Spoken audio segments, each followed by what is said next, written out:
Hi there, Coach Sage of VO2 Max Productions here with another training talk. It's kind of a rant actually. And again, disclaimer, obviously I'm not a medical doctor, not a professional. Opinions are my own. Consult your doctor before trying any new exercise regimen, training program, and for your own health. But I'm not liable if you die or get chronically injured or have health problems.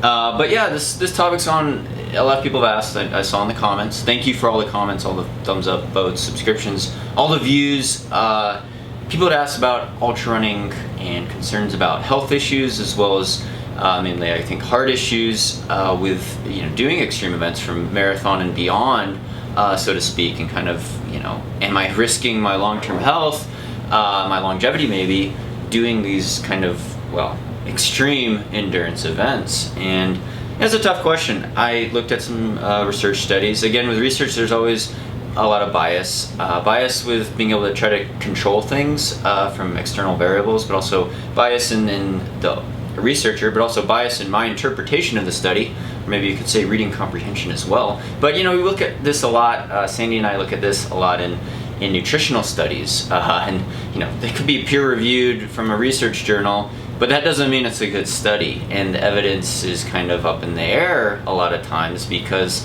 not all the variables could really be accounted for, and so some studies are a lot better than others, and it's hard to draw straight conclusions. Everyone's always like, correlation isn't causation. Well, yeah, that is true, but sometimes there are different strengths in studies, and you really have to be able to dig through the research and look at how things are performed and say, okay, this study has more strength than another study, and the study has this bias and is influenced by this. But that's for the nutrition debate mainly. With this, I'm going to be talking more about my opinion of what I think and personal philosophy, I guess, in marathon training, and health benefits, but also maybe disadvantages, I guess. And the short answer to the question is, are ultra marathons really good for you? Yes and no. I mean, obviously, the human body's evolved to travel long distances by foot. We're great runners. We're great at hiking. We're great at going really long distances compared to our furry friends, like my friend Pacer, who's down at my feet right now. The dog, that's a dog from my Western States vlog, if you didn't know. But yeah, we're evolved to move. We're evolved to be outside, exercising to some extent. Now, when you start talking about running 26.2 miles on an artificially hard surface like pavement, you might want some Hokas on, because pavement's a pretty hard surface, and running 26.2 miles as hard as you can is pretty jarring on your structure. So training for road marathons and racing road marathons could be a very stressful thing for a lot of people. It leads to stress fractures, tendonitis, all sorts of injuries, skeletal muscular injuries. Same thing with ultra marathons. A lot of trail runners, at least in the US, running ultras, obviously we're on soft surfaces, natural surfaces, but I mean, I mess up and trip on rocks and cut my knees open and twist ankles. There's that, but there's also the repetitive stress of being at a relatively high heart rate for hours on end, if not several days, which is pretty stressful. Racing Western States 100, racing UTMB, you're out there in a decent amount of fatigue and pain, getting very low on glycogen stores, maybe getting massively dehydrated, and also generating a lot of cortisol, a lot of stress, and a lot of skeletal muscular fatigue, and sleep deprivation for that matter. So is that a healthy thing? Well, the race itself is probably not a very healthy thing. If I wanted to be healthy, I'd race half marathons on a nice smooth flat trail where I couldn't twist my ankle and just call it that, and have a summer of racing half marathons and below, 10K races, which are also quite stressful. But the duration itself is I guess mainly the concern, and the recovery process after a longer race like a marathon and an ultra marathon obviously takes a lot longer to recover from, and so it would not be wise, in my opinion, to cram a lot of races into a short time period. Just if you're really pushing hard in these races, I should say, you go out and hike around and walk every day for 8 hours, and it wouldn't be nearly as stressful as if you tried to get a FKT on every Strava segment up a hill in your training. And so there's varying degrees of what your body can handle, and what the studies show is a lot of times older, more mature ultra runners, more experienced ultra runners actually could usually have better longevity, maybe what they've learned through their experiences and over the years, and developing their strength. Whereas sometimes people fresh, even younger runners, ultra runners, jumping in might be too eager and ambitious right away, and they end up getting injured, or they end up over racing and things like that. So patience is a virtue.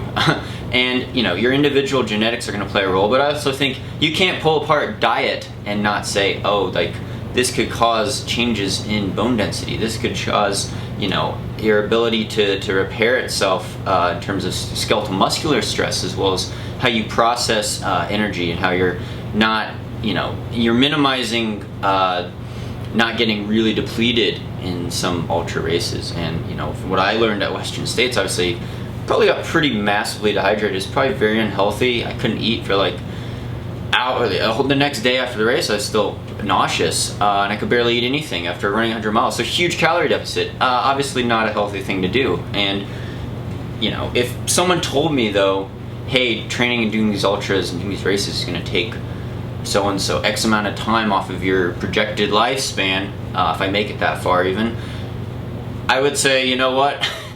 To me, it's worth it. It's a lifestyle. I love the sport. I love training. Do I think it's always the healthiest thing to do to run 120 miles a week? No, absolutely not.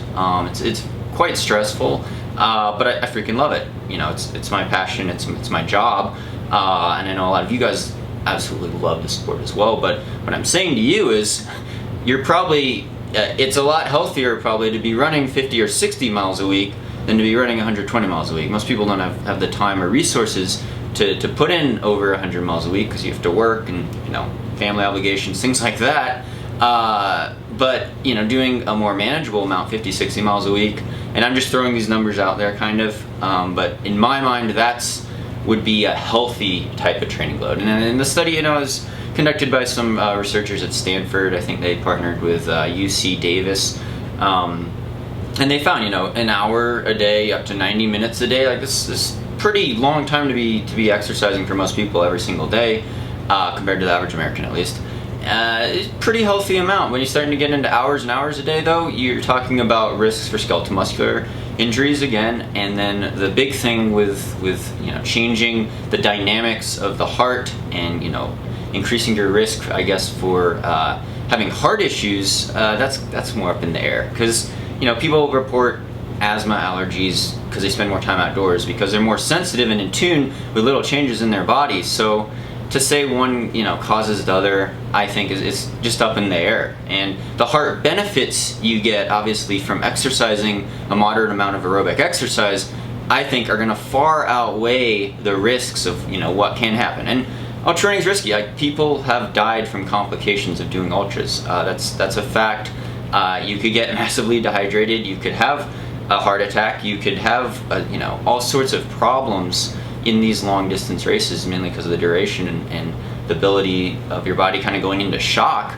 But the training in general is a very healthy thing, and it's helped people more and more. And in a country in the U.S. where cardiovascular, where heart disease is the #1 killer, and we got diabetes and cancers, a little exercise is going to go a long way and probably give you more quality of life and better health overall than obviously not doing the sport and not having a passion or a community that likes to do the sport of marathon running or ultra running. And so yeah, that's my take on it.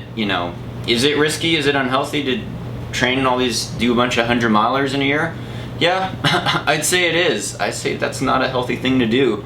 But you do what you love, and the training itself, as long as it's in moderation, as long as you're not overtraining, which is doing more than what your body could handle at a certain time, whether that's 30 miles a week for you, or it's 60 miles a week for you, or over 100 miles a week for you. Over 100 miles a week, you're starting to talk about some pretty serious types of training that might not be made. There's diminishing returns, I guess, with the super high mileage. But if you're running a moderate amount and you're progressing well, the health benefits, I think, are totally worth it. And that's probably going to help you the most if you want to increase quality of life, longevity of life, and not have health issues that a lot of people that don't exercise obviously do have. So that's my basic take on it. Again, feel free to comment below and disagree or agree or cite some more studies. A lot of the studies that I saw weren't very conclusive, really. It was kind of like, well, more research needs to be done. Like, yes, you know, there's a higher incidence of stress fractures and tendinitis, and you're risking that, but with the actual risks to your heart, more up in the air. But you know, if you think about the nature of ultramarathons and marathons, the race itself is a very stressful event, and even if you're very well trained and you're a 2:15 marathoner, you are absolutely pounding yourself racing 26.2 miles on the road, and you are gonna really be sore. I don't know how else to put it, but again, with ultras, you get in a state of being massively dehydrated. That's not a healthy state to be in. So again, you know, use caution, be patient, respect the distance, and realize that it is an extreme, in my opinion, extreme running exercise type of event. But at the same time, the training is really the big benefits and something you can enjoy physically as well as mentally. So thanks for listening to my rant. Again, thanks for all the subscriptions on here. I really want to make a bigger effort to get more videos out to you. Sorry I've been lagging. We've had a lot of stuff going on here in the summer, but I really appreciate you guys sharing this on social media, all the subscriptions, the Patreon supporters. You guys are really the best. I'm gonna have some exclusive content, training talk videos just for you on the Patreon channel if you're at a certain level. Looking to get some more new camera gear as well to really try to improve my game at filmmaking, but it's been a lot of fun. Again, final word, check out Ginger Runner's channel, Ethan Newberry, The Ginger Runner, if you haven't already. He's got a new trailer out for a film collaboration, well, a film project that he shot of me training for Western States, but also racing Western States, and it's gonna come out as a final feature film project in the future here, but he's got the trailer up on his channel right now, The Ginger Runner. Thank you again for all the support and all your kind comments. Really means a lot to me. I hope your summer training or winter training, wherever you are, is going well. And stay tuned for more VO2 Max Productions.